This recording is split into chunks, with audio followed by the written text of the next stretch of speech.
2025 নৱবৰ্ষৰ আপোনালোকক শুভেচ্ছা জনাইছো আৰু ইয়াত আজিৰ এই কাৰ্যসূচীৰ মতে আপোনালোকে ইয়াত আহি উপস্থিত হোৱাৰ কাৰণে সকলোকে ধন্যবাদ আৰু প্ৰণাম জনাইছো। আজিৰ 2025 কেন্দ্ৰীয় BPF-ৰ নিৰ্দেশত অনুষ্ঠিত এইটো আমাৰ প্ৰথমখন আমাৰ দলীয় কাৰ্যসূচী।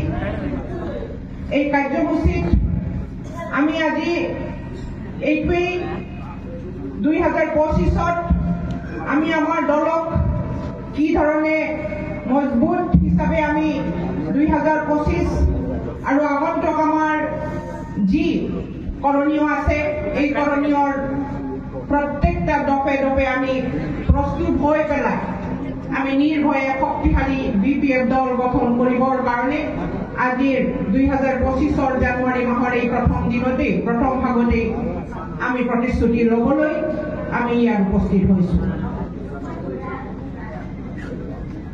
2025 আমাৰ কাৰণে অতি গুৰুত্বপূৰ্ণ এটা বছৰ, প্ৰত্যাহ্বানৰ এটা বছৰ হ'ব। ইতিমধ্যে আমি 4 বছৰ অতিক্ৰম কৰি গ'ল আমি বিৰোধীৰ মঞ্চত বহি আছো। BPF এজ এ দল আমি বিৰোধী মঞ্চত বহি আছো আৰু আজিৰ এই আপোনালোকৰ যি উপস্থিতি এই উপস্থিতিয়ে এইটোৱে প্ৰমাণ হৈছে যে 4 বছৰত আমি BPF-ৰ লগত থিয় হৈ এই 4 বছৰ আমি ভাগৰি যোৱা নাই।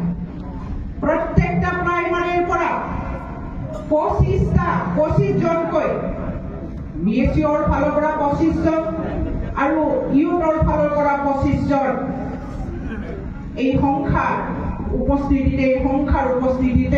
উপস্থিতিয়ে আমাক এইটোৱে বুজাইছে যে BPF যিকোনো প্ৰকাৰে 25ৰ যিকোনো প্ৰত্যাহ্বান সন্মুখীন হৈ জয় দিবৰ কাৰণে আমি প্ৰস্তুত আছো।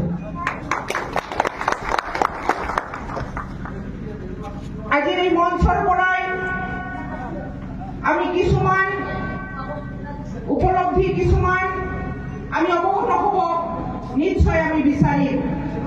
যোৱা CWC কেন্দ্ৰীয় BPF-ৰ CWC আমি কিছুমান ৰিজলিউশ্যন লৈছো, কিছুমান আমি আলোচনা বিলোচনা কৰিছো যে এইবাৰ 2025